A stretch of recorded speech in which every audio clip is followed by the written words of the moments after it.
9 experienced hikers climbed into Russia's frozen mountains, but none of them ever came back alive. Weeks later, rescuers found their tent ripped open from the inside. Some were barefoot in the snow. Others had broken bones without a single external wound. One was missing her tongue. More than 60 years later, no one can fully explain what happened on that mountain. Pause. By the end of this documentary, you'll understand why many experts still disagree about what killed these 9 hikers and why one piece of evidence continues to defy explanation. This is the story of the Dyatlov Pass Incident, one of history's greatest unsolved mysteries. Before we begin, forget every sensational headline you've ever heard. Forget the aliens. Forget the Yeti. Forget the secret monsters hiding in the snow. Because the real story is far more unsettling. Everything you're about to hear happened to real people. Young men and women with dreams. Friends. Students. Engineers. Athletes. People who expected to return home. They never did. And despite decades of investigation, the mountain has never fully surrendered its secrets. The Soviet Union, winter 1959. To understand what happened, we first have to understand the world these hikers lived in. It was January 1959. The Cold War divided the planet into 2 competing superpowers. The Soviet Union projected an image of strength, discipline, and scientific progress. Exploration was celebrated as proof of Soviet endurance. Mountaineering, skiing, and long-distance winter expeditions were more than hobbies. They were symbols of resilience and national pride. Students across the country competed to complete increasingly difficult expeditions through forests, rivers, and frozen mountain ranges. Success earned prestige and advanced qualifications in Soviet sport tourism. Winter expeditions were among the hardest tests of all. Participants had to navigate without modern GPS. They carried heavy packs for hundreds of kilometers. Temperatures routinely plunged below -30 degrees Celsius, and storms could erase tracks within minutes. Yet, for the most experienced hikers, these challenges were part of the appeal. They trained relentlessly, they trusted one another, and they believed careful preparation could overcome almost any obstacle. It was into this culture that one ambitious expedition was born. None of its members could have imagined they would become part of one of history's most enduring mysteries. The leader, archival photograph of Igor Dyatlov. Slow zoom toward his face. At the center of the expedition stood a quiet, intelligent 23-year-old engineering student named Igor Dyatlov. Those who knew him described him as calm under pressure, methodical, reliable, the kind of leader people naturally trusted. He wasn't reckless. He wasn't chasing fame. He had already completed numerous demanding expeditions and understood the unforgiving nature of the wilderness. Planning was one of his greatest strengths. Every route was carefully mapped. Equipment was checked repeatedly. Contingencies were discussed long before departure. His fellow hikers respected him not because he demanded authority, but because he earned it. When Igor proposed another advanced winter expedition into the northern Ural Mountains, experienced students eagerly volunteered. To them, it promised adventure, a challenge worthy of their skills. Nothing more. 9 hikers, and one who turned back. The expedition originally consisted of 10 members. 9 men and women, and 1 instructor. Each brought unique skills that would prove invaluable in the harsh wilderness. Or so they believed. There was Zinaida Kolmogorova, energetic and endlessly optimistic. Friends remembered her warm personality and determination. Even in difficult conditions, she often lifted the group's spirits. There was Rustam Slobodin, physically strong, disciplined, and known for his endurance. He had a reputation for pushing through hardship without complaint. Ludmila Dubinina was outspoken, fearless, and intellectually curious. She refused to let obstacles define her. Alexander Kolevatov, a physics student, possessed an analytical mind. Calm and practical, he often approached problems scientifically. Yuri Doroshenko was remembered as courageous and confident. On an earlier expedition, he reportedly stood his ground against a bear long enough for others to escape. Yuri Krivonischenko had worked at the Mayak nuclear facility, one of the Soviet Union's most secretive industrial sites. Cheerful and creative, he often entertained the group with music and humor.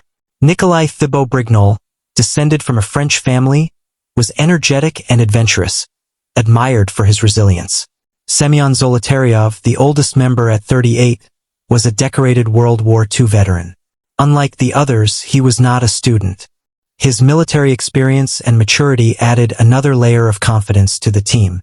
And finally, their leader, Igor Dyatlov. These were not inexperienced tourists.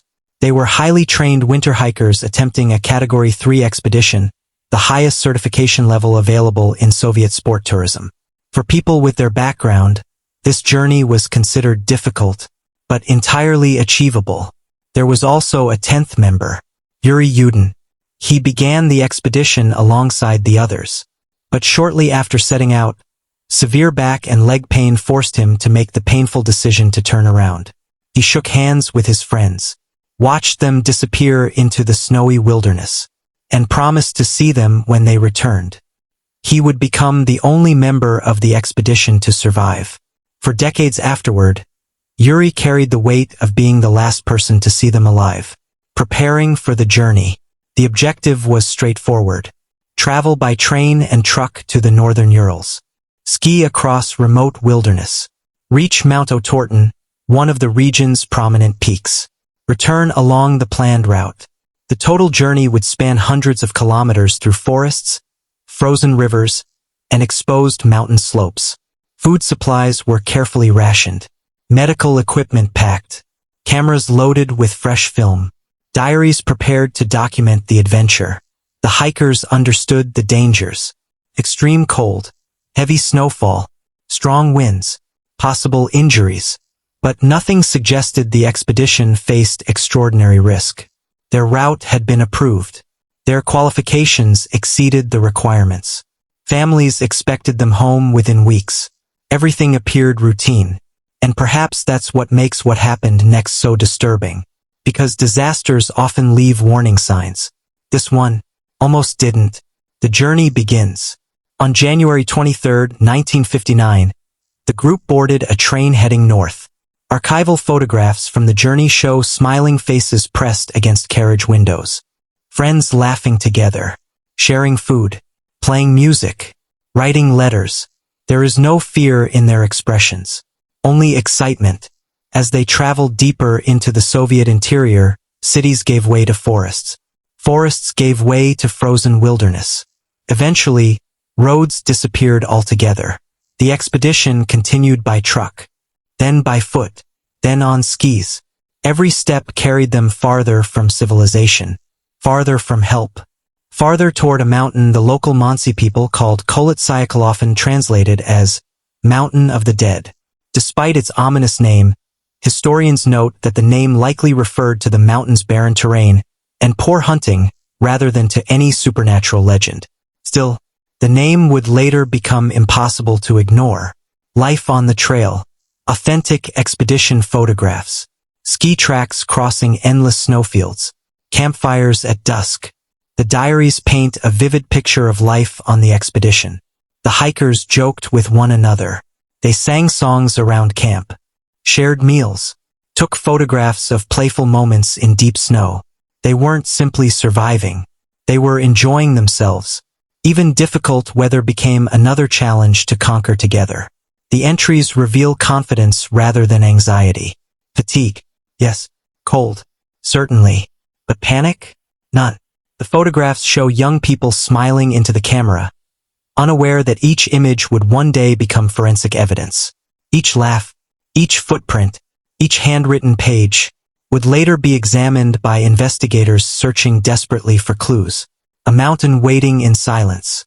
As January drew to a close, conditions became increasingly difficult.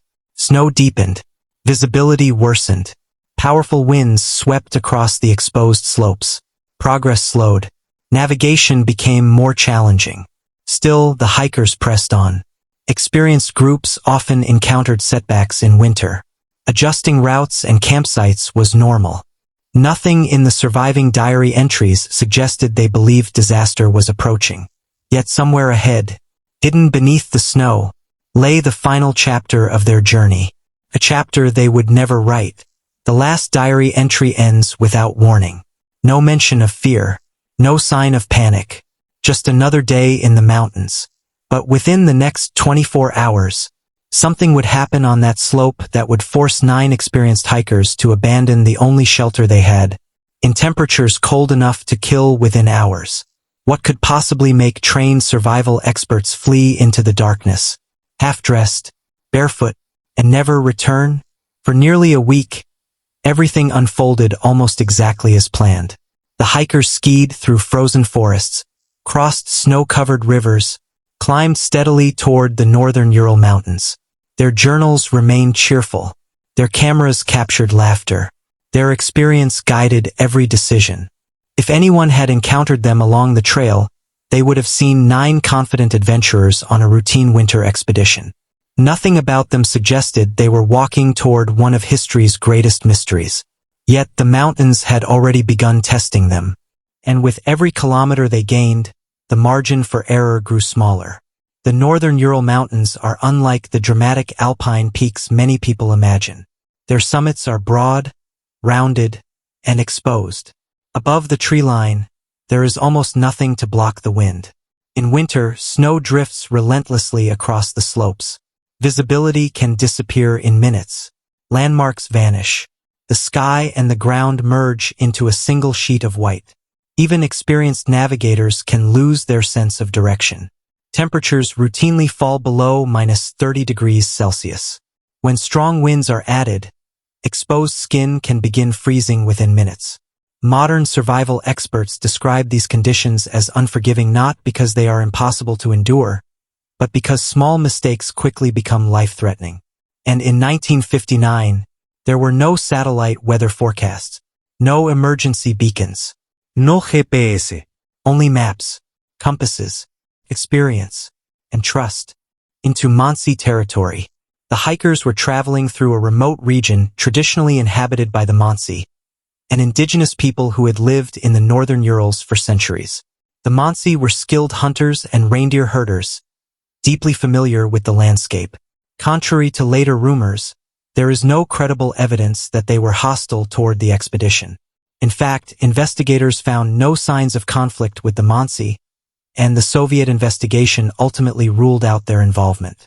Yet, because the tragedy unfolded in such an isolated place, speculation quickly flourished. The mystery had only begun. January 28th, the expedition changes. On January 28th, the expedition reached a turning point. Yuri Yudin's chronic pain had become unbearable. Every step aggravated his condition. He knew continuing could endanger not only himself but the entire group. Reluctantly, he made the difficult decision to return. His friends helped redistribute his equipment. They hugged. They joked. They promised to meet again after the expedition. As Yuri watched the group disappear into the snowy wilderness, he could not have known he was witnessing them for the final time. Years later, he would often reflect on that moment. He reportedly wished he had found a way to continue, not because it would have saved the others, but because he believed he should have shared their fate. It was a burden he carried for the rest of his life. Deeper into isolation. With Yuri gone, 9 hikers continued north. Civilization was now far behind them. There were no villages, no roads, no permanents shelters, no reliable means of communication. If something went wrong, they were on their own. Each evening followed a familiar routine. Snow was compacted to create a campsite. The large canvas tent was erected using ski poles. A wood-burning stove warmed the interior when fuel was available. Wet clothing was dried. Meals were prepared. Diary entries were written. Photographs were taken. Then everyone settled into sleeping bags, ready to repeat the process the next morning. It was a rhythm refined through years of winter expeditions. Nothing appeared unusual. The diaries. One of the most remarkable aspects of the Dyatlov Pass Incident is how much we know about the group's final days. Their diaries survived. So did several rolls of undeveloped film recovered from cameras found at the campsite. These artifacts provide an unusually intimate glimpse into the expedition. The entries reveal ordinary concerns. Navigation. Weather. Food. Fatigue. The hikers joked about difficult terrain. They teased one another. They sang songs. One diary humorously referred to the group's newspaper, a playful tradition on Soviet hiking expeditions. There is no indication that anyone felt threatened. No mention of strangers. No unexplained lights. No mysterious sounds. No growing fear. If something extraordinary occurred, it happened suddenly. The weather begins to turn. As January gave way to February, conditions deteriorated. Clouds thickened. Snowfall intensified. Strong winds swept across the mountains. Visibility became increasingly poor. Every experienced mountaineer understands one uncomfortable truth. The mountain decides the schedule, not the hikers. Bad weather slows progress, drains energy, increases navigational errors. Even today, seasoned expedition leaders often postpone climbs under similar conditions. But turning back is not always the safest choice. Sometimes pressing forward offers the best chance of reaching suitable shelter. The Dyatlov group continued. Mount Koletsyakhl. The name is often translated as Mountain of the Dead. Despite its ominous reputation, historians caution against reading too much into the translation. The Mansi language likely used the name to describe the mountain's lack of wildlife rather than any supernatural curse. Still, after what happened there, the name became impossible to separate from tragedy. Even today, standing on its windswept slopes can feel unsettling. Not because the mountain appears sinister, but because it appears so ordinary. No towering cliffs, no deep crevasses, no obvious danger, just endless snow, silence, and wind. January 31st, the supply cache. Realizing that climbing with full packs would slow them down, the hikers made a practical decision. Near the edge of the forest, they established a storage cache. Extra food, spare equipment, supplies for the return journey. It was a common strategy. By reducing their load, they could move more efficiently toward Mount Otorten before retrieving the cache supplies on the way back. The cache would later become an important piece of evidence. It demonstrated that the group expected to return. They had every intention of completing the expedition. Nothing suggests they believed they were in imminent danger. February 1st, 1959. The next morning, the hikers left the forest behind. Their objective was straightforward. Cross the exposed slope of Koletsyakhl. Reach the next wooded valley. Camp in the shelter of the trees. Continue toward Mount Otorten the following day. But somewhere during the ascent, something went wrong. Poor visibility likely caused the group to drift west of their intended route. Rather than descending immediately into the forest, they found themselves higher on the mountain than planned. This was not necessarily a disaster. Experienced hikers occasionally became disoriented in whiteout conditions. The key question is what happened next. Instead of descending into the nearby forest, Igor Dyatlov chose to establish camp directly on the exposed mountainside. Why? Several explanations have been proposed. Some researchers believe he wanted to avoid losing altitude, making the next day's climb easier. Others argue deteriorating visibility made finding the forest too risky. Another possibility is simple fatigue. After hours of skiing through deep snow and fierce winds, continuing farther may have seemed more dangerous than stopping. Whatever the reason, it would become the final decision the group ever made. Building the final camp. Snow blowing sideways in fading daylight. The hikers carved a platform into the snow-covered hillside. This was standard mountaineering practice. By cutting into the slope, they created a level surface where the tent could be secured against strong winds. They anchored the tent using skis and poles. Inside, they arranged their sleeping bags. Boots were removed. Heavy outer clothing was loosened. Dinner preparations likely began. The stove was probably assembled. The atmosphere inside the tent may even have been relaxed. After all, they had done this countless times before. Outside, darkness settled over the mountain. The temperature continued to fall. Wind rattled the canvas. Snow drifted across the campsite. Nothing about the scene suggested that within hours, every person inside that tent would be dead. The final photograph. Among the recovered cameras was one haunting image believed to have been taken during the construction of the final campsite. The photograph is blurred. Snow fills the air. A lone figure can be seen working against the storm. Some researchers believe it captures the worsening weather. Others caution that the blur could simply reflect movement and low light. Like so much in the Dyatlov Pass Incident, even the photographs leave room for interpretation. But one fact is undeniable. It is among the last images ever taken by the expedition. Moments late. The cameras fell silent forever. Night falls. No music. Only the sound of the storm. We do not know exactly what happened after darkness fell. There were no survivors. No há witnesses. No final daí entries. Only physical evidence left behind in the snow. Somewhere inside that tent, a decision was made. A decision so urgent, so immediate, that 9 experienced winter hikers abandoned the only shelter protecting them from lethal temperatures. They left behind boots, coats, food, flashlights, equipment, everything their survival training told them never to abandon. Not by the door, but by cutting their way out of the tent itself. Why? What could have terrified or compelled them enough to flee into a freezing night wearing little more than the clothes they slept in? That question has haunted investigators for more than 6 decades. And in the next chapter, searchers will discover a scene so baffling that even seasoned investigators immediately realize something is terribly wrong. The hikers had survived every challenge the mountain had thrown at them. But sometime during the night of February 1st, 1959, something happened. Something powerful enough to drive 9 experienced people out into one of the coldest nights imaginable. The mountain would keep its secret for weeks, until rescuers arrived and found a tent that should never have been empty. No one knew anything was wrong. Not on the mountain. Not in the villages below. Not at the Ural Polytechnic Institute. As far as everyone knew, Igor Dyatlov and his team were simply completing another difficult winter expedition. Their return was expected, but experienced hikers often arrived later than planned. Weather could delay progress by days. No one panicked.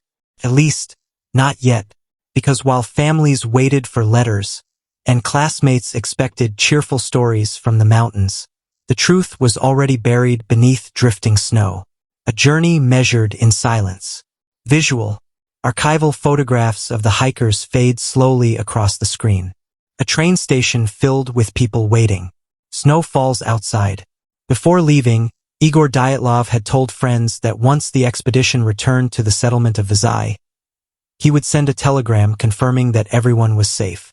That message never arrived. Initially, few people considered this unusual. Winter expeditions rarely ran exactly on schedule. Heavy snowfall, strong winds, difficult terrain. Any of these could easily delay the group.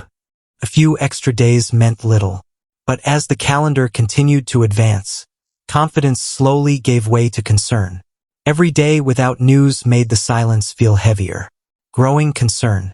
By February 20th, more than a week after the hikers were expected to report back, concern had become impossible to ignore. Parents contacted the Ural Polytechnic Institute. Friends demanded answers. Faculty members began making inquiries. At first, officials remained cautious. The Soviet Union valued order, and missing expeditions were often handled quietly while information was gathered. But this was no ordinary hiking group. These were some of the Institute's most experienced outdoorsmen and women. If they had failed to return, something extraordinary must have happened. Reluctantly, a search was authorized. It would become one of the largest mountain search operations the region had ever seen. Into the wilderness once again. Searchers skiing through forests. The first search teams consisted mainly of volunteers, fellow students, experienced hikers, institute staff, people who knew the missing group personally. Many believed they would simply find the expedition delayed by bad weather. Perhaps someone had suffered an injury. Perhaps deep snow had slowed their progress. The volunteers carried optimism with them into the mountains. They expected a rescue, not a recovery. But the farther they traveled, the stranger the evidence became. The military joins the search. As days passed without success, Soviet authorities escalated the operation. Military personnel joined the search. Aircraft surveyed the mountains from above. Helicopters transported rescuers into remote areas. Local Mansi hunters also assisted, using their knowledge of the terrain to search valleys and forests that outsiders might overlook. The operation expanded rapidly. Every frozen river, every mountain pass, every forest clearing, every abandoned shelter, everything was examined. Still, there was no sign of the hikers. It was as though the mountain had simply swallowed them. A shape in the snow. A small dark object becomes visible. Then, on February 26, 1959, nearly 4 weeks after the hikers had established their final camp, searchers spotted something unusual on the eastern slope of Koletsyakal. Partially buried beneath drifting snow, a tent. From the air, it looked abandoned. No movement. No smoke. No tracks visible from above. Rescuers hurried toward it, expecting perhaps to find exhausted survivors inside. Instead, they found one of the most bewildering crime scenes in modern history. The tent. The wind whips at torn canvas. The camera circles the collapsed tent. At first glance, the tent appeared to have partially collapsed beneath snow. But as investigators cleared away the drifts, the true picture emerged. The canvas had been sliced open, not from the outside, from the inside. Several cuts had been made through the fabric. The openings were large enough for people to crawl through. This immediately raised a disturbing question. Why would experienced mountaineers destroy their own shelter? The entrance remained usable. Yet someone inside the tent had chosen to escape by cutting directly through the canvas. That decision made almost no sense. Unless they believed they had no time. Everything was still there. Inside the tent, investigators discovered something deeply unsettling. The hikers' belongings remained neatly arranged. Sleeping bags, blankets, extra clothing, food, cooking equipment, maps, diaries, cameras, flashlights, even money and identification. Most shocking of all, many of their boots were still inside. Winter survival experts often say the same thing. Protect your feet, and you protect your life.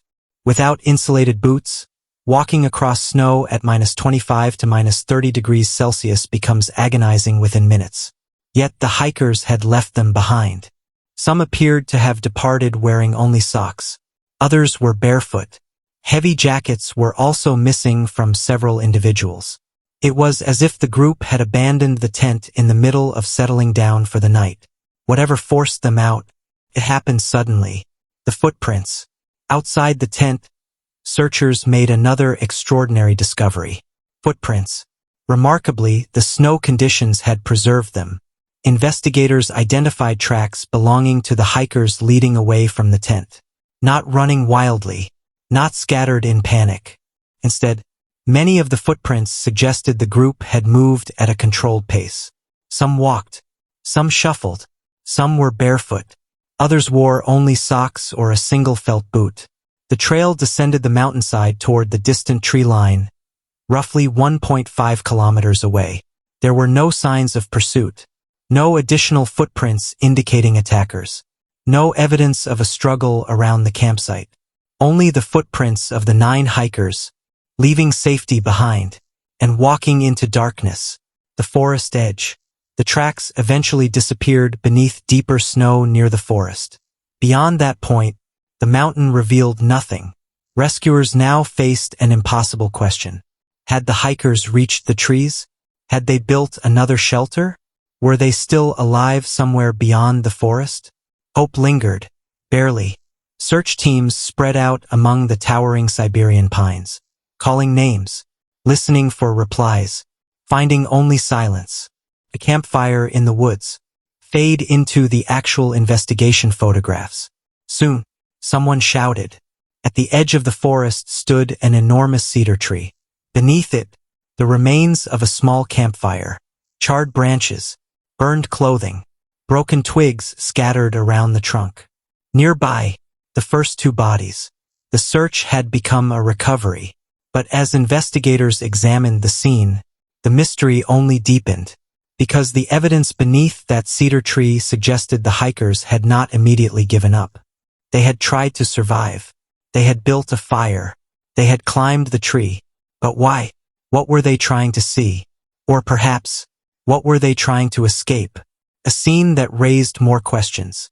Investigators looked upward. Several branches high above the fire had been broken. Some were nearly 5 meters above the ground. The damage appeared fresh. It suggested that someone had climbed the cedar, not casually, desperately, perhaps to gain a better view of the mountainside, perhaps searching for the tent, perhaps watching for something approaching through the darkness. No one could say for certain, but one thing became painfully clear. The cedar tree was not where the tragedy had begun. It was only where part of it had ended. Between the tent and the tree, searchers continued examining the area between the abandoned tent and the cedar. If the hikers had fled downhill, surely more evidence lay somewhere in between. They were right. Over the coming hours, the mountain would begin revealing its victims, one by one, frozen where they had fallen. Each discovery paints part of the story, yet none of them explained why the story had happened at all. The haunting distance between them becomes clear. The wind grows louder. Narrator. The evidence told investigators that the hikers had escaped the tent, reached the forest, and tried to survive. But if they escaped one danger, why did none of them ever return to the shelter that could have saved their lives? The answer may lie with the first bodies discovered beneath the cedar tree, where the mountain offered investigators their next clues and their next impossible questions. The abandoned tent had raised dozens of questions. The first bodies would answer a few of them, but they would also introduce mysteries that remain unsolved more than 60 years later. The hikers had escaped the tent. That much was clear. They had reached the forest. They had built a fire. They had tried to survive. But survival was slipping away, and the mountain was only beginning to reveal its story. Beneath the cedar, snow-covered branches sway in the wind. The camera descends to the ground beneath it. Lying near the remains of the campfire were the first two victims, Yuri Doroshenko and Yuri Krivonischenko. The two men were found side by side, beneath the massive cedar tree at the edge of the forest. They were wearing very little clothing. Neither had the heavy winter gear they would have needed to survive the brutal temperatures. The evidence strongly suggested they had reached the tree alive. They had gathered branches. They had started a fire. The burned remains of wood confirmed that the flames had burned for some time before dying out. This wasn't a random stop. It was a deliberate attempt to stay alive. But the fire had not been enough. A desperate struggle against the cold. Close-ups of frost-covered hands reaching toward the flames. Forensic examination revealed signs consistent with severe hypothermia. The temperatures that night were estimated to be between -25 degrees Celsius and -30 degrees Celsius, with strong winds making the conditions even more lethal. Without proper clothing, the human body loses heat rapidly. First comes violent shivering, then numbness. Judgment begins to fail. Simple decisions become difficult. As the body's core temperature continues to drop, muscles weaken. Speech becomes confused. Eventually, even the instinct to survive can begin to fade. The fire beneath the cedar may have delayed the inevitable, but it could not replace insulated clothing, and the hikers had left most of theirs behind. The question remained, why? Evidence in the ashes. Investigators noticed burned pieces of clothing near the fire. Some garments had clearly been cut or torn. Others appeared to have been removed from those who had already died. At first glance, this seemed disturbing, but survival experts point out that this was a rational decision. In extreme colds, clothing becomes a life-saving resource. Those still alive may remove clothing from companions who have died in an effort to increase their own chances of survival. This practice, while emotionally difficult to imagine, has been documented in other wilderness disasters. It was one of the first indications that the group had not acted irrationally. They were making survival decisions, even in the face of overwhelming odds. The cedar tree. Then investigators looked higher. Several branches had been broken at heights of up to 5 meters. Some bark had been stripped away. There were traces of skin on the trunk. These details suggested that at least one person had climbed the tree after arriving at the campsite. But why? Several possibilities have been proposed. Perhaps they climbed to look for the tent. The slope above was difficult to see from ground level. Perhaps they hoped to spot a flashlight. Or maybe they were watching for whatever had driven them from the campsite.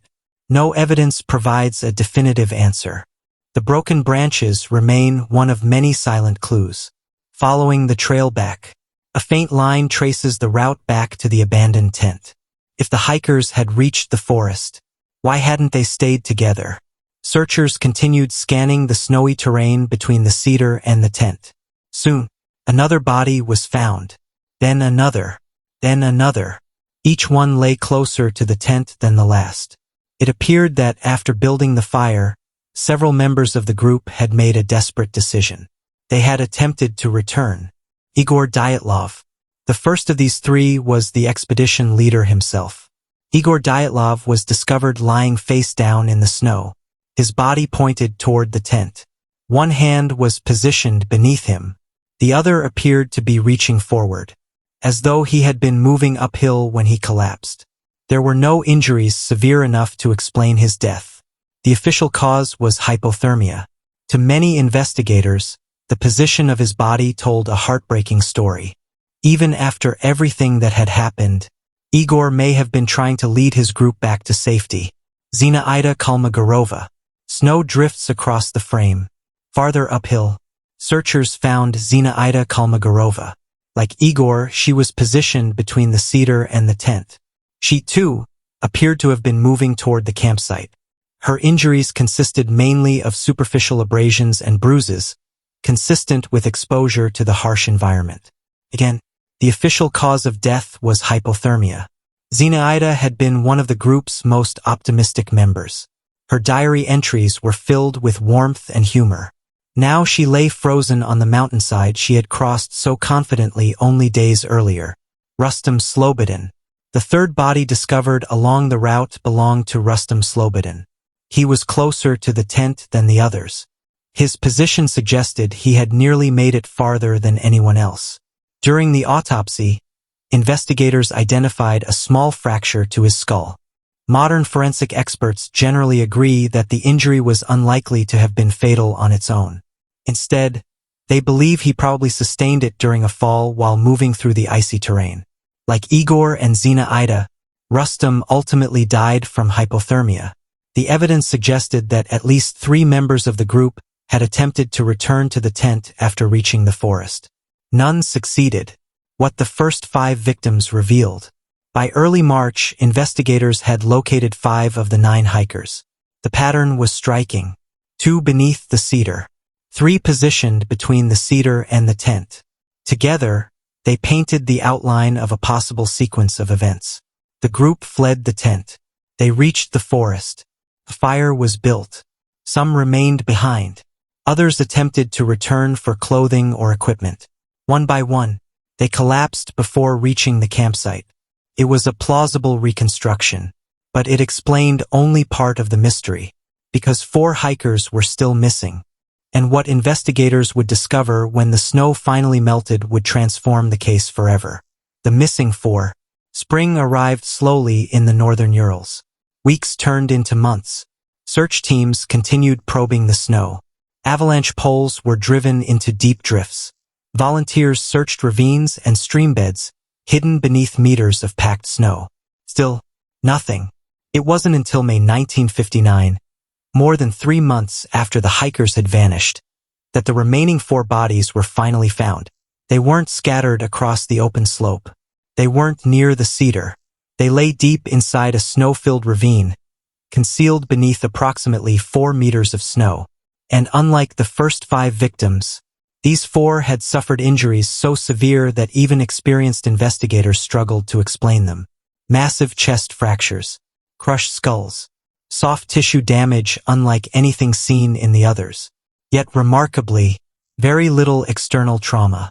It was as if an immense force had acted upon them without leaving the kinds of wounds normally associated with such violence. This discovery would change the investigation. It would fuel decades of speculation, and it would become the foundation for nearly every major theory that followed. The first 5 victims told investigators how the hikers died. The remaining 4 would force them to ask a far more difficult question. What happened to them before they died? Because hidden beneath the snow, the mountain had preserved its most disturbing evidence. By early March 1959, investigators believed they understood the broad outline of the tragedy. 9 hikers had fled their tent. 5 had already been found. Most appeared to have died from hypothermia. The mystery, they assumed, was discovering what had frightened them enough to leave their shelter. But the mountain wasn't finished telling its story. In fact, its most shocking secrets were still buried beneath nearly 4 meters of snow. A search that lasted months. Volunteers probing snowfields. Helicopters circling overhead. Winter refused to loosen its grip on the northern Urals. The remaining 4 hikers had vanished somewhere beneath an immense blanket of compacted snow. Searchers returned again and again. Day after day, week after week. They combed forests, examined frozen streams, probed every depression in the landscape. Eventually, the spring thaw began exposing areas that had been completely inaccessible. On May 4, 1959, nearly 3 months after the first discoveries, a search probe struck something beneath the snow. It wasn't a rock. It wasn't a fallen tree. It was a body. Then another, and another, and another. The final 4 members of the expedition had finally been found. But nothing could have prepared investigators for the condition they were in. Hidden in the ravine, snow bridges covering a narrow stream, fade into the original investigation photographs. Unlike the first 5 hikers, these 4 were not lying in the open. They were discovered inside a narrow ravine approximately 75 meters beyond the cedar tree. A small stream ran beneath the snow. Over the winter, drifting snow had accumulated above the ravine, creating a deep natural depression hidden from view. Some researchers believe the group may have attempted to construct a snow shelter there. Others argue they simply fell into the ravine while moving through the darkness. Either way, this location had become their final resting place. More clothing than the others. One detail immediately caught investigators' attention. The final 4 were wearing significantly more clothing than the first 5. Several garments belonged to the hikers already found beneath the cedar. For example, pieces of clothing worn by Yuri Doroshenko and Yuri Krivonischenko had been removed after their deaths and redistributed. Far from suggesting panic, this demonstrated organized survival behavior.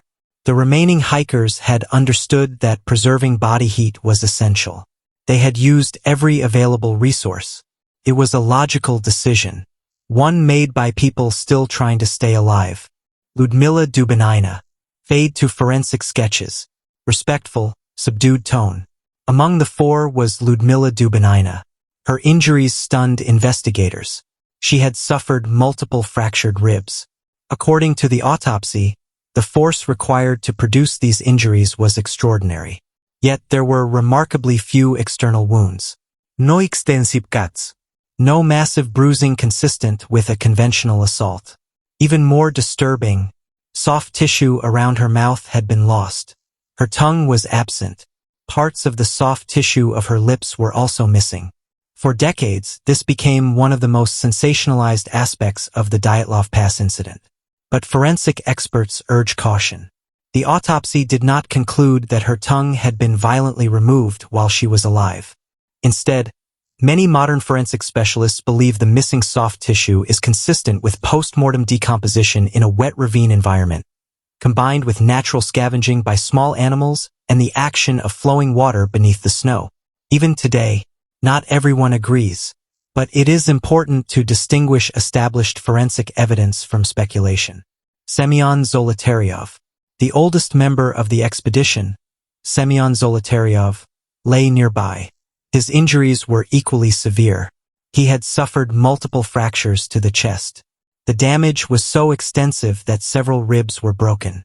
Yet once again, The skin showed relatively little external trauma. Medical examiner Boris Vozrozdeny later remarked that the force involved resembled that seen in high-energy impacts, such as a car collision. This statement has often been quoted over the decades. However, it does not identify what caused the injuries. It simply describes their severity. The mechanism remained unknown. Nikolai Thibault-Brignol. Medical diagrams illustrating skull fractures. Nikolai Thibault-Brignol had sustained a significant skull fracture.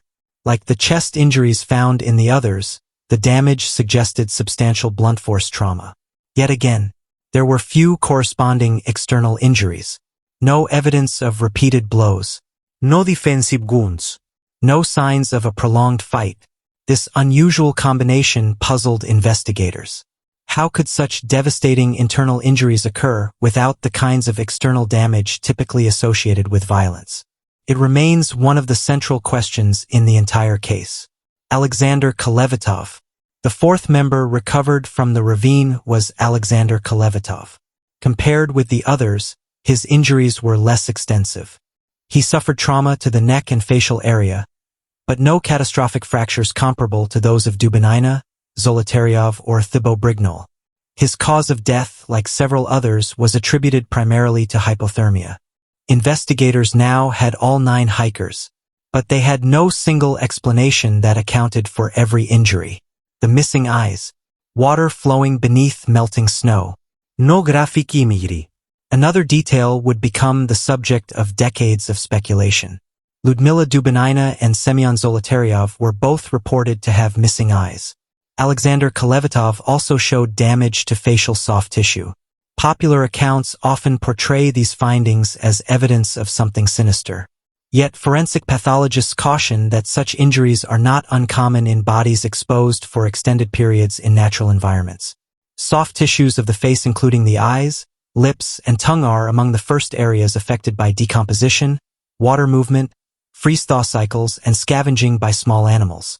Because the 4 hikers remained beneath snow in a flowing ravine for nearly 3 months, many experts believe these environmental processes provide the most likely explanation. Nevertheless, the appearance of these injuries fueled public fascination and helped transform the Dyatlov Pass incident into an international mystery. Radiation. Soviet laboratory documents appear on screen. Then investigators encountered another surprising detail. Tests detected elevated levels of radioactive contamination on some items of clothing belonging to Lyudmila Dubinina and Semyon Zolotaryov. Immediately, questions erupted. Had the hikers encountered secret military experiments? Nuclear weapons? Radioactive materials? The finding remains controversial. Modern researchers note that Yuri Krivonischenko had previously worked at the Mayak nuclear facility, where radioactive contamination was a known occupational hazard. Some have suggested that contaminated clothing may have transferred radioactive particles to other garments. Others argue that the measured radiation levels were relatively low and not unusual enough to require an extraordinary explanation. Still, the discovery became another piece of the puzzle that no theory has completely resolved. The autopsies. Medical examiner Boris Vozrozdeny faced an enormously difficult task. He had to explain deaths occurring under some of the harshest environmental conditions imaginable. His conclusions were careful. For 6 hikers, the primary cause of death was hypothermia. For the remaining 3, the fatal injuries were severe chest and skull trauma. Importantly, he found no convincing evidence that another person had attacked the group. No stab wounds. No gunshot wounds. No signs of prolonged hand-to-hand combat. No injuries consistent with a violent struggle involving multiple assailants. Whatever happened, the mountain itself appeared to have played a central role. But how? A puzzle with 2 different stories.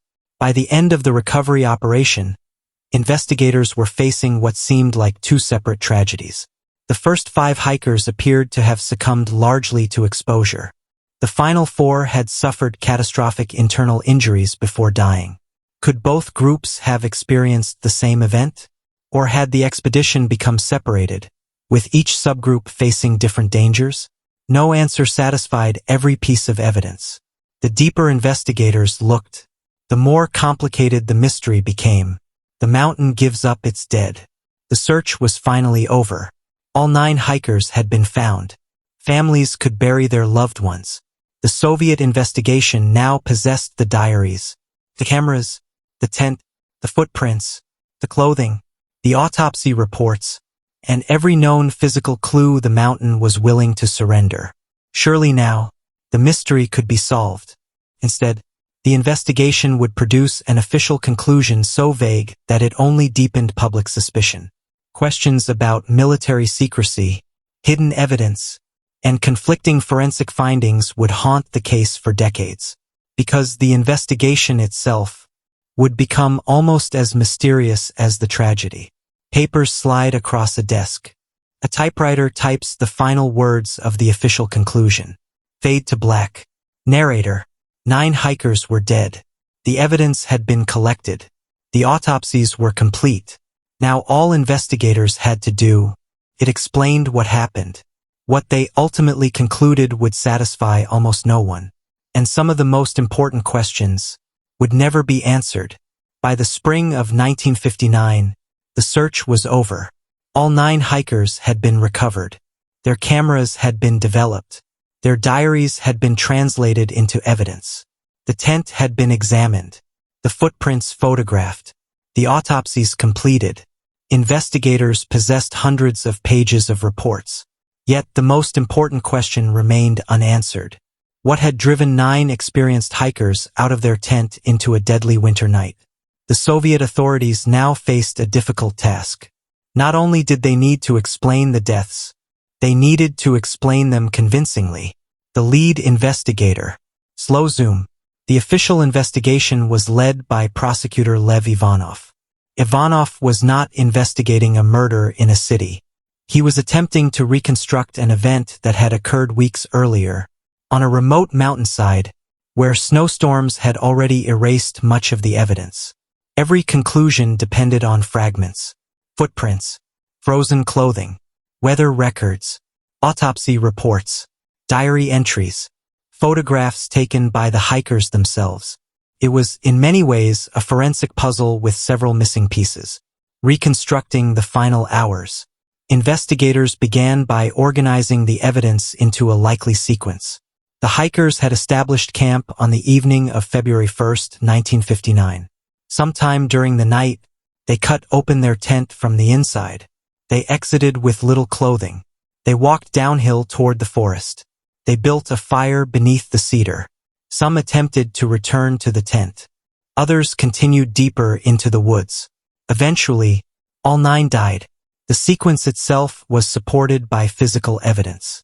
The problem was explaining why it happened. Every explanation seemed to solve one mystery, while creating another. What wasn't found? Empty bullet casings. No footprints. No broken weapons. Sometimes, the absence of evidence is just as important as the evidence itself. Investigators found no footprints belonging to strangers. No signs of a struggle around the tent. No bullet holes. No knife wounds. No shell casings. No evidence that wild animals had attacked the group. The tent had not been ransacked. Money remained untouched. Personal belongings were still inside. There was no indication of robbery or murder in any conventional sense. Whatever happened, the danger appeared to come from something other than another human being. Or if people were somehow involved, they had left remarkably little trace. The medical findings. The autopsy reports added another layer of complexity. 6 hikers died primarily from hypothermia. 3 suffered fatal traumatic injuries. Medical examiner Boris Vozrozdeny described the chest injuries as requiring tremendous force. Yet he also noted something unusual. The skin over many of these injuries showed relatively little external damage. This detail has often been misunderstood. It does not mean the injuries were impossible. Modern forensic medicine recognizes that severe blunt force trauma, especially involving compression, can sometimes produce catastrophic internal damage with comparatively limited external injury. The challenge was determining what kind of event could produce that pattern. The avalanche question. Investigators naturally considered one obvious possibility: an avalanche. If snow had suddenly crashed onto the tent, The hikers might have believed they were in immediate danger. That could explain why they cut their way out instead of using the entrance. Could explain their urgency. But several problems emerged. When rescuers reached the campsite weeks later, the tent was still partially standing. It was not buried beneath massive avalanche debris. Many investigators concluded that no large avalanche had occurred. As a result, for decades, the avalanche theory lost support. But as you will see later in this documentary, modern science would revisit that conclusion with surprising results. Witness reports. Investigators interviewed dozens of witnesses. Among them were members of the search teams, local residents, military personnel, and groups camping elsewhere in the northern Urals. Some reported seeing unusual glowing objects in the sky during late January and early February 1959. These lights would later become one of the most debated aspects of the case. Could they have been meteors, military flares, rocket launches, atmospheric phenomena? There is no evidence linking these sightings directly to the deaths. But because they occurred around the same time, they quickly became part of Dyatlov Pass folklore. Separating coincidence from evidence would become one of the investigation's greatest challenges. Military secrecy. Red classified stamps appear across documents. The Soviet Union of 1959 was a highly secretive state. Military testing occurred in remote regions. Information was tightly controlled. Because of this, many people wondered whether the hikers had accidentally witnessed something they were never supposed to see. Fuel was added to these suspicions when certain documents remained classified for years. Some reports appeared incomplete. Others were difficult to access. However, it is important to distinguish secrecy from proof. Cold War governments classified enormous amounts of material, much of it unrelated to the Dyatlov case. The existence of classified documents does not, by itself, demonstrate a military cover-up. Still, the secrecy ensured that public suspicion would continue growing. The case is closed. After months of investigation, the Soviet authorities reached their official conclusion. The hikers, they wrote, had died as the result of a compelling natural force that they were unable to overcome. No further explanation was provided. No specific event was identified. No avalanche. No attacker. No military accidents. No vital drug extraction. Just a compelling natural force. To investigators, the wording may have reflected genuine uncertainty. To the public, it sounded like an admission that the authorities themselves did not know what had happened. Or worse, that they knew more than they were willing to reveal. The pass is closed. Archive documents announcing restrictions. Following the investigation, authorities temporarily closed access to the area. Official explanations cited the ongoing investigation and safety concerns. Yet, in the atmosphere of the Cold War, the closure only intensified speculation. Rumors spread rapidly. Secret weapons, government experiments, hidden evidence. Conspiracy theories began filling the gaps left by official silence. Over time, many of these stories would become more famous than the verified facts themselves. The investigator changes his mind? Years later, Lev Ivanov gave interviews suggesting he had become interested in reports of unusual lights in the sky. Some readers interpreted these remarks as support for extraordinary explanations.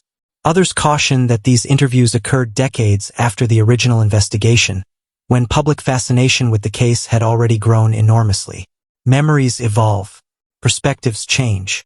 Historians generally place greater weight on the original investigative documents than on later recollections. Even so, Ivanov's comments helped keep the mystery alive. A case that refused to die. Every unanswered question inspired another theory. Every unexplained injury fueled another debate. Every newly released document generated fresh speculation. The lack of a definitive explanation transformed the case into something larger than a historical tragedy. It became an enduring mystery, one studied by mountaineers, forensic scientists, historians, engineers, physicists, and millions of curious people around the world. But before modern science attempted to solve the puzzle, The world first imagined dozens of possible explanations. Some were grounded in evidence. Others drifted into legend. Only by examining each one carefully can we begin separating fact from fiction. Avalanche, military testing, infrasound, katabatic winds, radiation, Yeti, UFOs, psychological panic. The camera slowly zooms toward the center until everything fades to black. Narrator. Over the decades, hundreds of theories have attempted to explain what happened on that mountain. Some are supported by science, some by circumstantial evidence, some by little more than imagination. The challenge isn't finding a theory that explains one piece of evidence. The challenge is finding one that explains all of it. And so, the investigation enters its most fascinating chapter. One theory at a time, one clue at a time, one mystery after another. One by one, words appear on the screen. Avalanche, military testing, infrasound, katabatic winds, radiation, Yeti, UFO, psychological panic, snow shelter collapse. The wind grows louder. Narrator. More than 6 decades have passed since 9 hikers lost their lives on the slopes of Koletsyakhl. During that time, scientists, mountaineers, military historians, engineers, forensic pathologists, and amateur investigators have all asked the same question. What happened that night? Dozens of theories have been proposed. Some explain why the hikers left the tent. Others explain their injuries. A few account for both. But none has gained universal acceptance. In this chapter, we'll examine the major theories one by one, looking at the evidence that supports them, the problems they face, and how likely each appears based on the available facts. For decades, the first and most obvious explanation was an avalanche. The reasoning seems straightforward. A mass of snow begins sliding downhill. The hikers hear or feel it approaching. Fearing burial, they cut open the tent and flee immediately.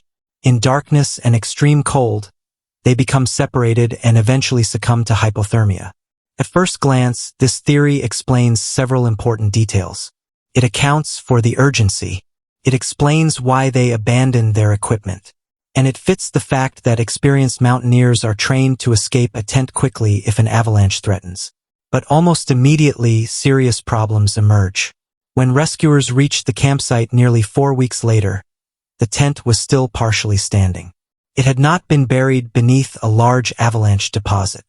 The slope itself was relatively gentle compared with terrain where major avalanches commonly occur. Nearby ski poles remained standing.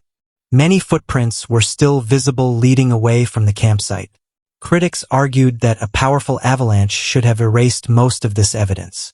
Because of these observations, many investigators dismissed the traditional avalanche theory for decades. Supporting evidence explains the sudden evacuation, fits survival instincts, requires no mysterious outside force. Weaknesses, little obvious avalanche debris at the site. The tent remained partially intact. Footprints survived. The slope appeared less steep than classic avalanche terrain. Likelihood rating moderate, but incomplete on its own. In recent years, scientists have proposed a more sophisticated version of the avalanche hypothesis. Instead of a massive roaring avalanche, they suggest a slab avalanche. Unlike dramatic avalanches seen in movies, slab avalanches involve a compact layer of hardened snow breaking free from the surface. These events can be relatively small. They may not travel far, yet they can generate tremendous force. Here's how the theory works. When the hikers dug into the slope to create a flat campsite, they may have weakened the snowpack. Hours later, increasing winds deposited additional snow uphill. Eventually, the compact slab was released. Even a relatively small amount of dense snow could have pressed against the tent with enormous force. The hikers, believing a larger slide might follow, escaped immediately. This version addresses many criticisms of the older avalanche theory.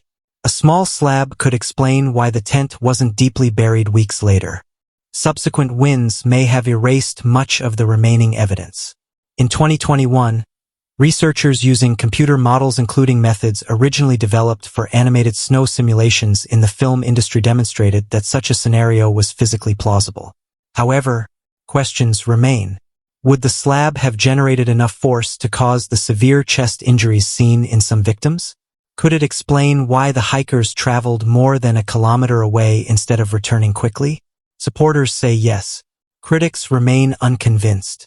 Supporting evidence, backed by modern computer modeling, explains the urgent exit, compatible with snowpack mechanics, consistent with the hikers cutting into the slope.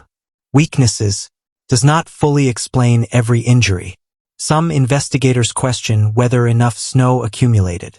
Still debated among avalanche specialists. Likelihood rating high. Currently one of the strongest natural explanations. Another theory focuses not on snow, but on wind. Katabatic winds occur when extremely cold, dense air rushes downhill under the force of gravity. These winds can become extraordinarily powerful. In Antarctica, katabatic winds have exceeded 200 kilometers per hour. Some researchers suggest that such winds might have struck the exposed campsite unexpectedly. Imagine lying inside a tent as hurricane-force winds slam against the fabric. The poles begin bending. The canvas shakes violently. Visibility outside is almost zero. The hikers may have feared that the tent would collapse or be carried away. They could have evacuated temporarily, intending to return once conditions improved. The problem? Evidence for katabatic winds occurring at Kolat that night is limited. The mountain's geography is not considered ideal for producing the strongest forms of this phenomenon. Most meteorologists therefore view the theory with caution. Supporting evidence could explain abandoning the tent. No need for an avalanche. Similar events documented elsewhere. Weaknesses, limited evidence of katabatic winds at the location. Does not explain severe internal injuries. Likelihood rating low to moderate. Theory for infrasound. The hikers appear increasingly distressed. One of the most unusual scientific theories involves something humans cannot hear. Infrasound. These are sound waves below the range of human hearing. Under certain conditions, strong winds passing over mountain ridges can theoretically generate low-frequency vibrations. Some researchers have suggested these vibrations may trigger anxiety, nausea, dizziness, or an overwhelming sense of panic in susceptible individuals. If the hikers experienced intense psychological distress without understanding why, they might have fled the tent. However, the evidence supporting this idea remains weak. Laboratory studies show that infrasound can produce subtle physiological effects. But there is little convincing evidence that it causes sudden mass panic severe enough to drive experienced mountaineers into lethal conditions. Even the scientist who originally proposed the hypothesis later emphasized its speculative nature. Supporting evidence offers a possible trigger without visible danger, based on a real physical phenomenon. Weaknesses, minimal experimental support, does not explain injuries, difficult to verify, likelihood rating low. Theory 5 military weapons testing. Military aircraft crossing the sky. Classified documents fade into view. Because the Soviet Union frequently conducted secret military activities, many people wondered whether the hikers had unknowingly entered a testing area. Could an experimental weapon have forced them from the tent? Several observations fueled this speculation. Witnesses reported seeing glowing objects in the sky around the time of the incident. Some clothing contained traces of radiation. The region was remote, perfect for military experiments. Yet, despite decades of investigation, no documentary evidence has emerged demonstrating that a weapons test directly caused the hikers' deaths.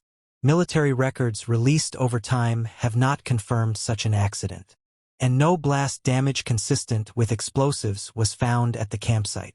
Supporting evidence: Cold War secrecy, reports of lights in the sky, remote location. Weaknesses: no direct physical evidence. No confirmed military records linking testing to the incident. Tent and surrounding area lacked expected blast effects. Likelihood rating low to moderate. Theory 6 parachute mines. A more specific military theory involves parachute mines. These weapons were designed to detonate above the ground, producing an intense pressure wave. Unlike shrapnel-producing bombs, an airburst can generate devastating internal injuries. Supporters argue this could explain why several hikers suffered catastrophic chest fractures without extensive external wounds. It is an intriguing idea. Pressure waves are known to damage internal organs. However, significant problems remain. No fragments of military devices were ever recovered. The forest showed no blast damage. The tent itself displayed no evidence of exposure to a nearby explosion. There were no burn patterns or crater formations expected from such a detonation. Most historians therefore regard the theory as possible in principle, but unsupported by available evidence. Supporting evidence: pressure waves can cause internal injuries, could explain reported lights. Weaknesses: no physical evidence of an explosion, no recovered military debris, inconsistent with the campsite, likelihood rating low. 6 theories, 6 different explanations. Each solves part of the mystery. None solves all of it. But the most controversial theories are still to come. Radiation, secret Soviet experiments, the Mansi people, escaped prisoners, the Yeti, UFOs, and perhaps the simplest explanation of all, that a series of ordinary natural events combined into one extraordinary tragedy. In the next chapter, we'll examine the remaining theories and discover why the truth may be more complex than anyone first imagined. By now, one thing has become clear.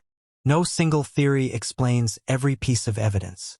Some account for the hikers leaving the tent. Others explain the injuries. Some fit the weather. Others fit the forensic reports. The challenge is finding an explanation that accounts for all of the known facts without relying on assumptions unsupported by evidence. In this chapter, we'll examine the remaining major theories beginning with one of the most misunderstood pieces of evidence in the entire case. Theory 7: Radiation. One word has fueled speculation for decades: radiation. Investigators detected elevated radioactive contamination on certain items of clothing belonging to Lyudmila Dubinina and Semyon Zolotaryov. For many people, this immediately suggested a government cover-up. Nuclear weapons, secret experiments, an unknown radioactive event. But the actual evidence is more nuanced. The radiation levels were elevated compared with background readings, yet they were not extraordinarily high. Importantly, one member of the expedition, Yuri Krivonischenko, had previously worked at the Mayak nuclear facility, where radioactive contamination of clothing was a recognized occupational hazard. Some researchers believe contaminated particles could have transferred between garments during the expedition. Others note that naturally occurring radioactive materials can sometimes produce localized readings. To date, no verified evidence links the measured radiation directly to the hikers' deaths. It remains an interesting clue, not definitive proof of a hidden nuclear incident. Supporting evidence: documented elevated radiation on some clothing. Soviet nuclear activity existed during the period. Weaknesses: radiation levels were relatively modest. Plausible alternative explanations exist. No signs of acute radiation sickness. Likelihood rating low as a primary cause. Theory 8: Secret Soviet experiments. Closely related is the theory that the hikers accidentally witnessed a classified Soviet experiment. Perhaps they entered a restricted military zone. Perhaps they observed a weapons test. Perhaps they became unintended casualties. This idea gained popularity because of the Soviet Union's culture of secrecy. Many Cold War programs remained classified for decades. However, after years of historical research, no credible documentary evidence has emerged showing that a secret military experiment occurred at the hikers' campsite on the night of February 1, 1959. Historians also point out that many military test sites were located far from the Dyatlov Group's planned route. While secrecy naturally encourages speculation, speculation is not evidence. Supporting evidence: Cold War secrecy. Classified military programs did exist. Weaknesses: no verified documents linking military testing to the incident. No physical evidence recovered at the campsite. Likelihood rating low. Theory 9. Escaped prisoners. Early rumors suggested escaped prisoners might have attacked the hikers. At first glance, it seems plausible. Remote Soviet labor camps operated in parts of the Ural region. But investigators found almost nothing supporting this idea. There were no unidentified footprints. No stolen supplies. No defensive wounds typical of an armed confrontation. No evidence that valuables had been taken.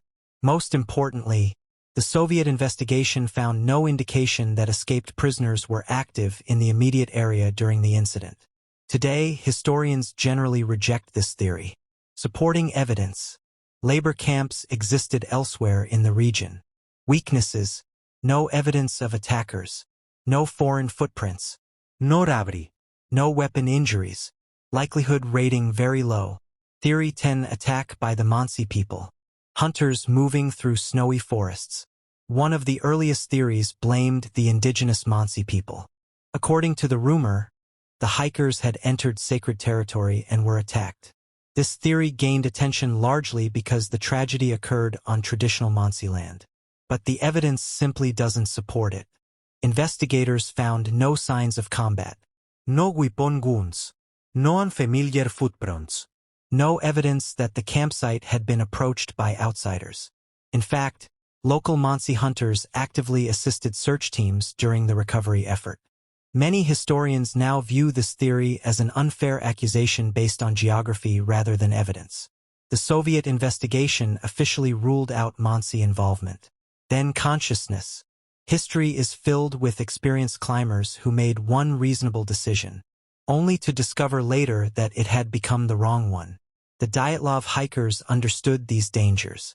They respected the mountains. They prepared carefully. And still, the mountains proved stronger. The legacy of the 9. The Dyatlov Pass Incident is often remembered as a mystery. But first, it is a human story. 9 people left home believing they would return. 9 families waited for letters that never came. 9 futures disappeared beneath the snow. Today, their names are remembered around the world. Igor Dyatlov, Zinaida Kolmogorova, Rustam Slobodin, Ludmila Dubinina, Alexander Kolevatov, Yuri Doroshenko, Yuri Krivonischenko, Nikolai Thibault-Brignol, Semyon Zolotaryov. The mountain pass where they died now bears the name of their leader, Dyatlov Pass. It is both a memorial and a reminder, a mystery that changed science. The tragedy has influenced far more than popular culture. It has encouraged advances in avalanche research, inspired new studies in wilderness survival, prompted forensic re-examinations, and demonstrated how modern science can revisit historical mysteries with fresh insight. The case has become a valuable lesson in interdisciplinary investigation. Meteorology, snow mechanics, biomechanics, forensic pathology, human psychology. Every field has contributed another piece to the puzzle. Even if the puzzle remains incomplete, why we still talk about Dyatlov Pass? More than 60 years later, thousands of books, documentaries, podcasts, articles, and scientific papers have examined this single event. Why? Because the Dyatlov Pass incident occupies a rare space between certainty and uncertainty. We know who the hikers were. We know where they went. We know where they died. We know much of what they did during their final hours. But we cannot reconstruct every minute with complete confidence. And that small gap, the narrow space between what we know and what we don't, is where mystery lives. The most likely explanation. After decades of research, the evidence increasingly points toward a tragic chain of natural events. A localized snow movement, possibly a slab avalanche, or another immediate hazard likely convinced the hikers that remaining in the tent was too dangerous. They made the rational decision to move toward the shelter of the forest. There, they built a fire. Some attempted to recover equipment. Others sought more permanent shelter in the ravine. Exposure, injuries, exhaustion, darkness, extreme cold. Together, these factors created a disaster from which none of them could escape. This explanation accounts for more verified evidence than any competing theory. But it is not a verdict. It is the best reconstruction supported by the available facts. Science leaves room for uncertainty, and so should we. Final reflection. Perhaps the greatest lesson of Dyatlov Pass is not that every mystery has an extraordinary answer. Sometimes, ordinary forces combine in extraordinary ways. A mountain, snow, wind, darkness, cold. 9 experienced people, one night, and a sequence of events that no one could fully reverse. We may never know exactly what each hiker saw, what each person thought, or what final words were spoken inside that tent. The mountain kept those moments for itself. But thanks to the diaries they wrote, the photographs they left behind, and the people who refused to let their story be forgotten, the 9 hikers are remembered not simply for how they died, but for who they were: curious, determined, adventurous, and courageous enough to venture into one of the harshest landscapes on Earth. More than 60 years later, the wind still blows across Koletsyakal. The snow still buries old tracks. And every winter, the mountain grows quiet once again, waiting, not to hide the truth, but to remind us that nature does not owe us easy answers. Sometimes the greatest mystery isn't what happened. It's how close we may already be to understanding it. Dedicated to the memory of Igor Dyatlov, Zinaida Kalmogorova, Rustam Slobodin, Ludmila Dubinina, Alexander Kolevatov, Yuri Doroshenko, Yuri Krivonischenko, Nikolai Thibault-Brignol, and Semyon Zolotaryov. Their story continues to inspire research, debate, and remembrance.